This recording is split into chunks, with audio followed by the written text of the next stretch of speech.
Hello, welcome back. Sean here, Mountains Garage, on a beautiful Sunday afternoon, December 1st, 2024. A little bit chilly, but the weather is sunny for the next week, and that's cool. So the engine for the 47 Ford pickup project, which is the frame is sitting behind me, I plan this week to hopefully finish the steering, the rear anti-sway bar, put wheels and tires on it, push it outside, cut off the old motor mount brackets, and probably stuff it in the trailer outside, which currently contains the cab.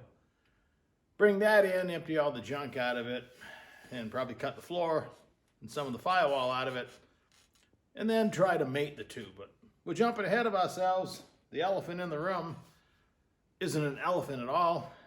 Back in the day, it was called a rat. The rat motor, the big block Chevy. Obviously, small block Chevy was called the mouse motor. So, because elephants, Hemis, were afraid of mice. It's an old pro stock thing. My friend Richard, who became my friend when I met him, went to buy a Bellhausen. A week later, I owned my Street 55 Chevy that he put together.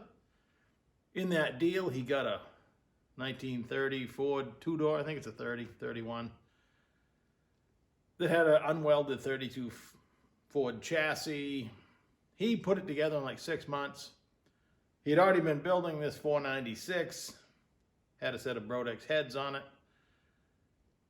He had that before the project. He was itching to do another project. He put that two-door together. I ended up buying the frame out of it. He decided he wanted a different chassis. I ended up buying the front end back, which is now under the 47 Ford. And now, a month ago, he sent me a picture of a brand new blower that he bought.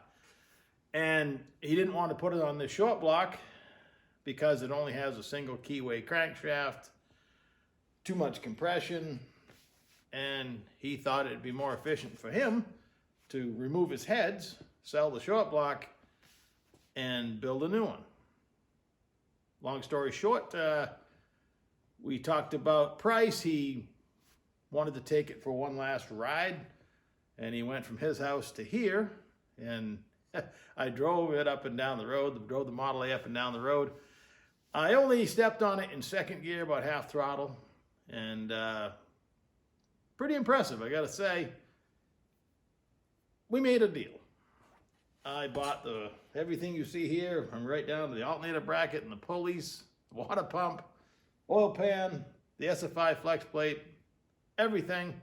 He kept the hydraulic lifters. It's got a hydraulic roller cam, his Brodex heads, and his valve train. I even have the tunnel ram and the carburetors that were on it. So, excellent deal. Good way to fast forward. I forgot in this whole process of him, he put the car together a couple years ago. He's only driven this 2 summers in his Model A, going to car shows and stuff. He's been through a couple exhaust systems. At some point, he had a set of stainless lake pipes and the full exhaust he had running underneath. I already bought that out in the shed when I bought the front axle back. So I have a set of stainless lake pipes for it, which will probably find its way onto this project. Again, trying to use junk that I'd collected that I really didn't have a plan for. I didn't plan on the big block. If you knew me from my first car on, I had a big block Chevy and everything. Never had a good small block until recent days. Built a few actually here on the channel, and of course lots of LS stuff.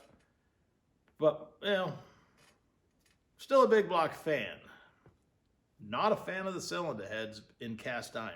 So I'm waiting right now for the FedEx truck. It's a Sunday. They claim they're out for delivery. Now they missed a day Thursday with the Thanksgiving holiday.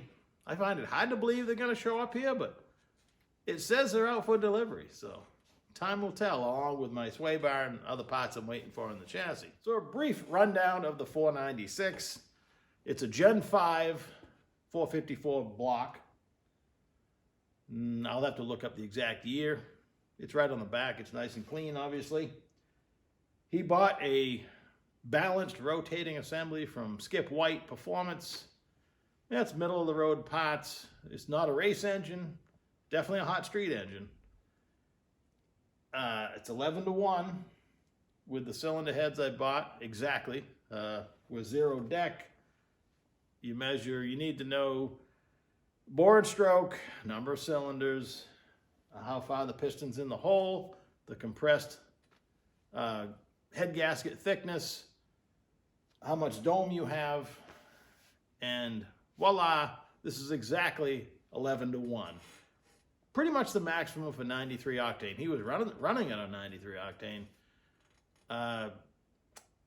There's almost no way it has a 620 lift, I'll round up 1,000, 620 lift, hydraulic roller cam, a Howard's cam, 11-to-1 compression. There's almost no way with a decent cylinder head that you can't make over 600 foot-pounds of torque and 650 or more horsepower.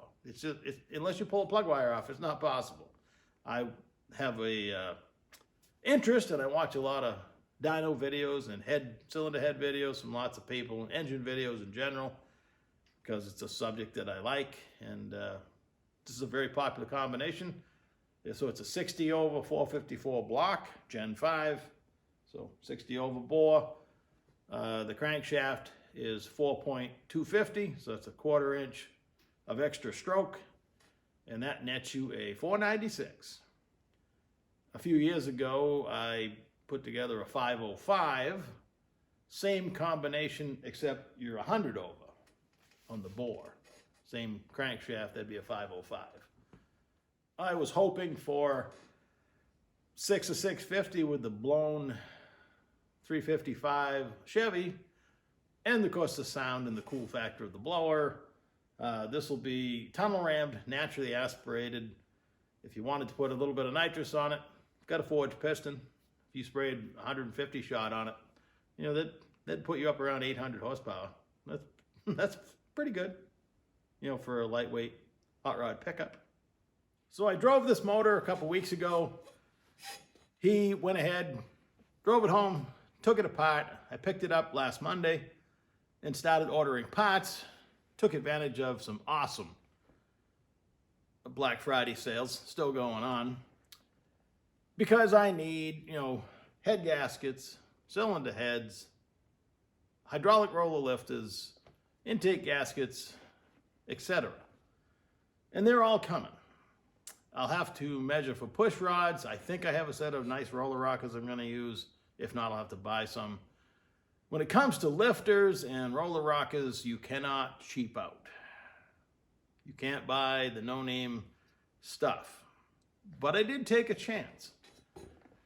This had Howard cams. Camshaft still does. He had Howard cams lifters. Had no problem with them whatsoever.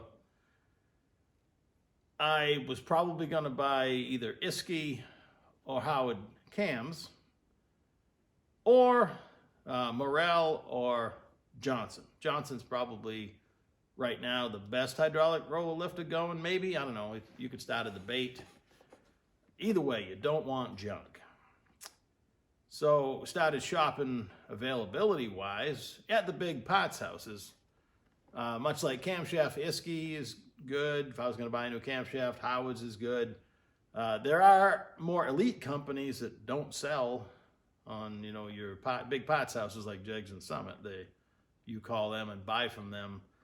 You know, if you're several levels up from this, you're probably not Black Friday shopping. However, I am, cautiously. So with a little research and looking up, having a little trouble finding, these are called retrofit hydraulic roller lifters, because this block is not set up for the factory roller camshaft. If it was, I could use that style lifter. But so long story short, I determined that the Summit house brand lifter was Morel, or Morel, however you want to say it, M-O-R-E-L. They're a fine lifter, decent lifter. All they indicate on their website is they have an American flag, says made in the USA. I wanted a few other items that Jegs had and Summit didn't. I typically, given the choice, it's not quite 50-50, but I usually lean towards Summit Racing to buy parts. But I went over to Jegs, and their house brand lifter also says made in USA, and in all the questions underneath, all it says is they have a private company, private label company build them for them. So, but they had insane Black Friday deals. I got, they're already reasonably priced. The racer discount factored in plus $60 off early Black Friday deal. I went ahead and took a chance, bought the Jegs lifters. They put their name right on the end of the package of a Johnson lifter. How awesome is that? They sell these in their catalog for hundreds of dollars more than the house brand, same part number. So, they're not defective, they're made right here in America. Let me put them out of the way here. So that made my day.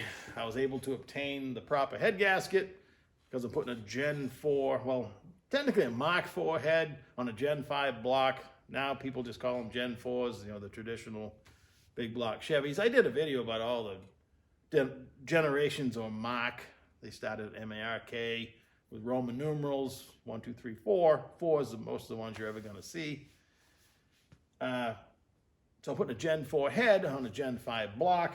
That messes up some of the coolant passages if you don't have the right gasket, but people have been putting Gen 4 heads on Gen 5 blocks since the Gen 5 block came out. The Gen 5 block is an excellent block. They're all 4-bolt main. The Gen 6 is slightly better, and in later years they even put the fuel pump boss back on. This does not have a provision for a mechanical fuel pump because everything was EFI back when they were making the block, in OEM conditions. So I think I hear the FedEx truck. Hold on. Got excited over nothing. So I almost bought solid roller lifters to install on a hydraulic roller camshaft. You can do that. You basically set it with the engine cold at 0 lash, and when everything expands, you got 4 or 5 thousandths lash, and that's how you run it.